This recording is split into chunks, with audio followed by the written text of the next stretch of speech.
coming back. Panel number 2 is Mr. Huizenga from Michigan, who is going to talk to us about a bill that he's working on. Where's my introduction? Well, good. And I'm pleased to welcome you, Mr. Huizenga. And I have a nice little phonetic spelling of your last name, which is cool. He represents the 2nd District of Michigan. He's a small business owner himself, and he understands the issues that this committee seeks to address. And his introduction of H.R. 3634, the Federal Prison Industries Competition in Contracting Act of 2011, is especially relevant to what we're doing today. So with that, welcome to Mr. Huizenga, and we'll give you as much time as you need, Bill. All right. Mr. Chairman, I appreciate the opportunity to be in front of you, and Ranking Member Chu, thank you for your time and your attention. This is something that's very important, and on a very, very busy day, I'm glad we could get together and have this conversation, because competition with this private sector by Federal Prison Industries is an issue that's important not only to those of us in the west side of Michigan, or in Michigan in particular, but really across the nation. When I was District Director for Congressman Pete Hoekstra, my predecessor, we had an interesting experience when the Social Security Administration opened up a brand new office building in town. And when they did so, they were obviously needed to put new furniture into it. Unfortunately, the hometown that I'm from, 2 of the world's largest, of the 3 largest office furniture makers in the world are located in Holland area. The 3rd one, Steelcase, is about 25 miles away. They were actually not even allowed to compete for that contract. And what happened is the opening of the office was delayed because office furniture wasn't actually delivered on time. And the irony was we were literally a rifle shot away from one of those office furniture makers who could have had that there in literally, if not the same day, by the next day, and we could have had that office opened. And it was not, because of the mandatory sourcing that UNICOR has and that the Federal Prison Industries put forward on this. So the impact of it hits communities all over. Our colleague, Carolyn Maloney, has been a longtime supporter of this initiative and had worked with Congressman Hoekstra at the time when I want to make sure I get the name right. It was the Glamour Glove Company on Long Island had its existence threatened by the FPI. Many of Ms. Maloney's constituents were employees of the company, and they lost 80% of its glove business before a compromise was negotiated with FPI. Ace Electronics of Bel Air, Maryland, and Troy, Michigan, manufactures wiring and cable assemblies, fiber optics, connectors, and other products. Ace will likely lose out to FPI on a $300 million contract because of the rule that allows FPI to capture up to 5% of the market share in a particular area. General Linen Service of New Hampshire was forced to compete for a contract against the prison system that they had previously serviced without incident. The Textile Rental Services Association member was informed that their service contract was being terminated and awarded to the prison system without any reasons given.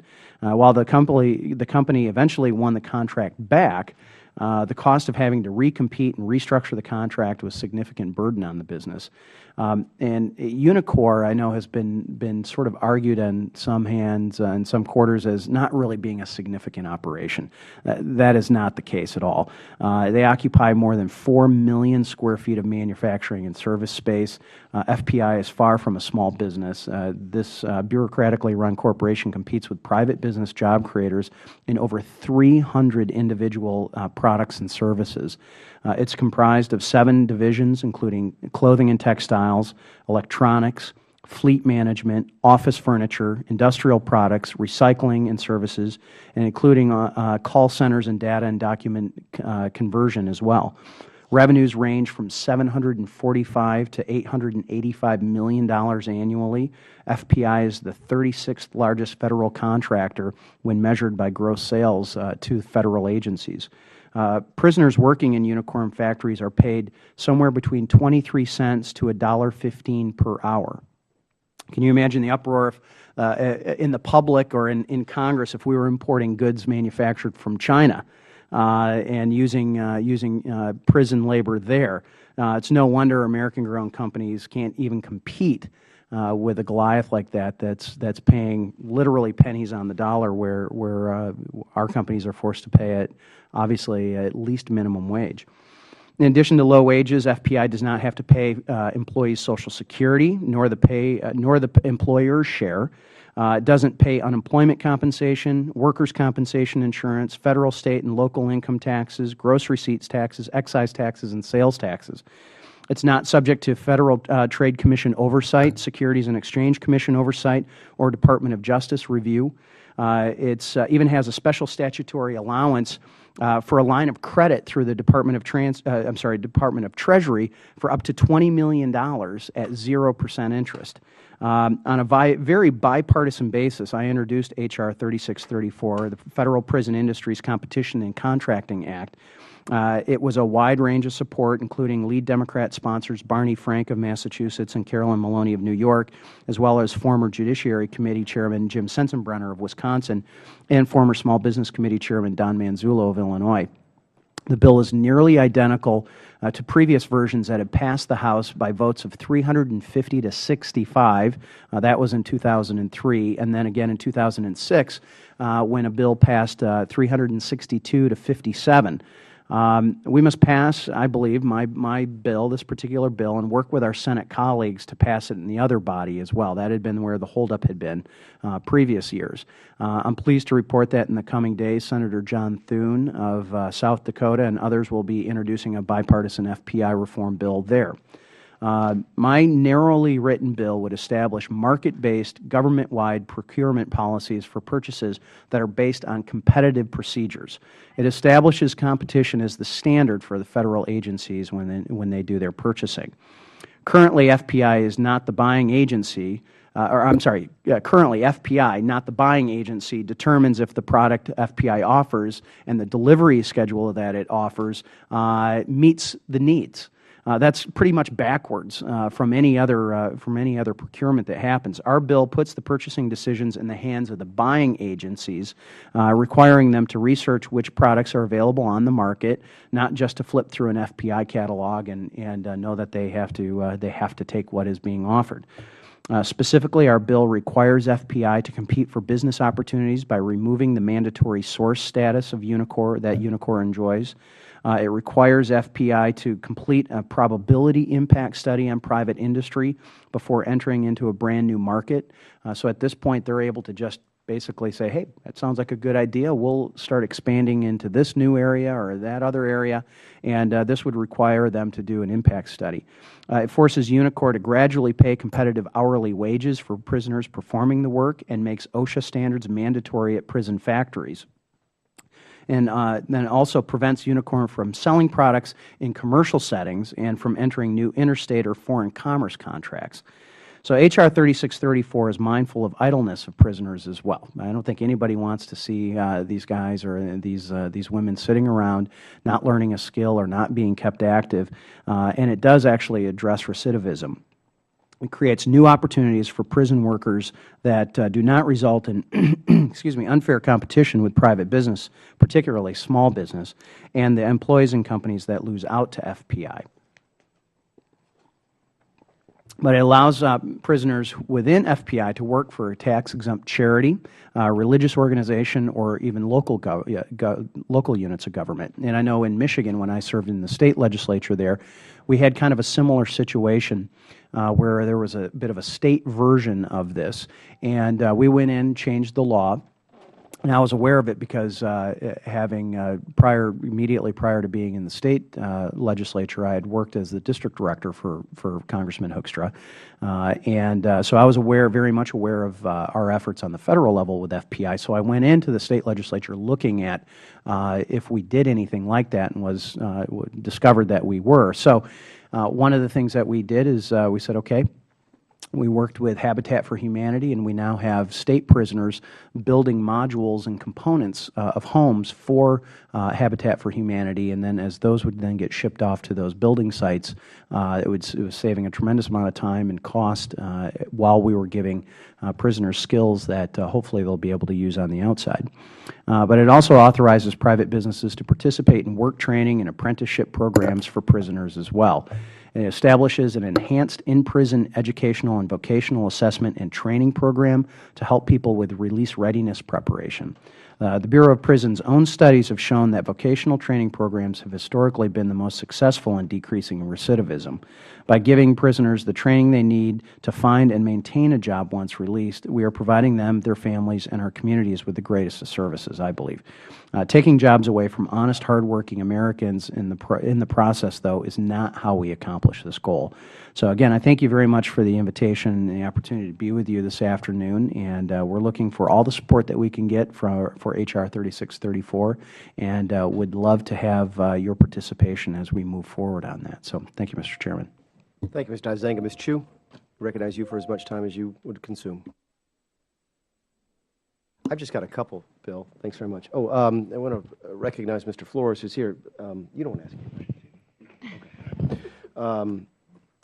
I tell you, as I was getting ready for this this hearing, I wasn't really aware of the scope of the federal prison program. I knew it existed, and I had folks who had used it and competed with it both back home. But that number you threw out today, that stuns me. That it's $750, $800 million a year. That's a big company. Are you telling me, by the way, that story about Michigan that we actually bought the furniture for the Social Security Administration building in your district from Prison Industries? Correct. Yeah.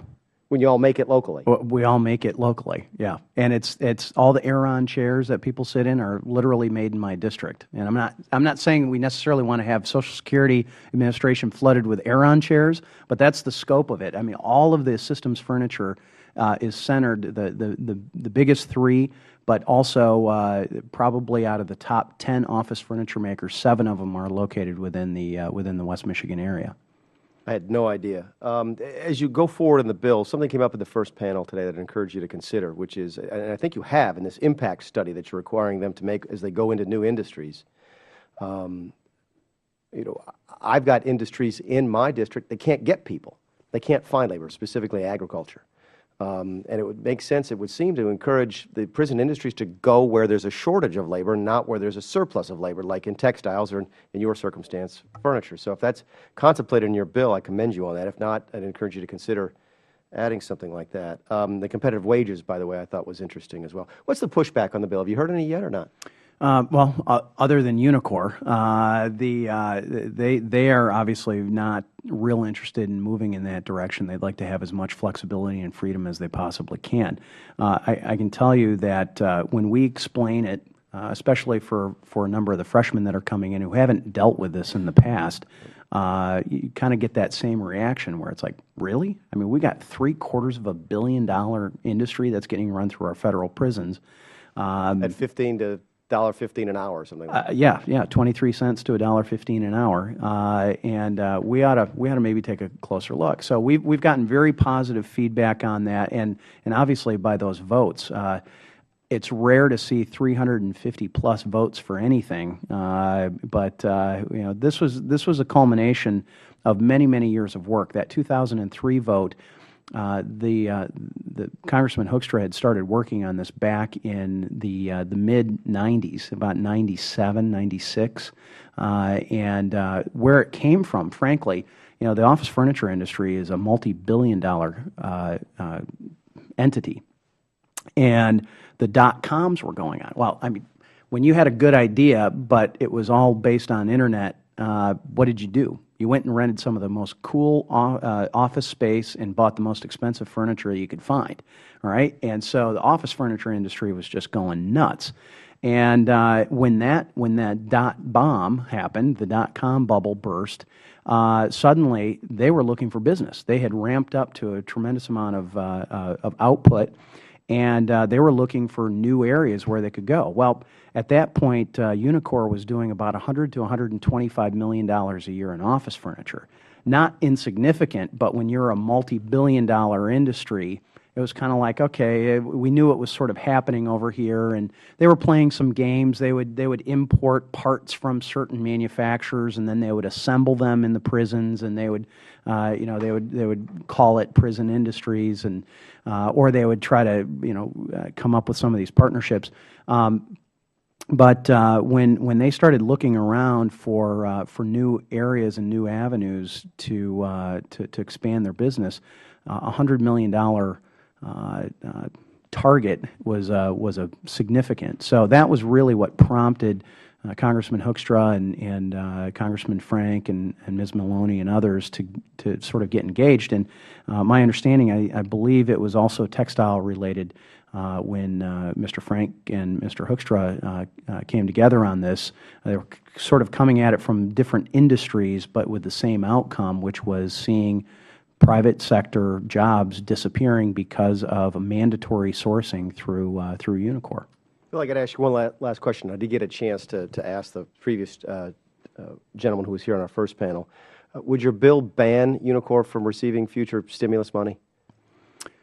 From future stimulus money, that is one of the questions that we have, is whether it has or not. And I need to go back because I'm not sure I can answer that accurately. So if I can double check on that for you, and we'll get back to you, Mr. Chairman. Thanks. Mr. Huizenga, unless there's no further questions, thank you very much for your testimony today. And we'll go ahead and panel the third group. Thanks. Great. Thank you. Appreciate it.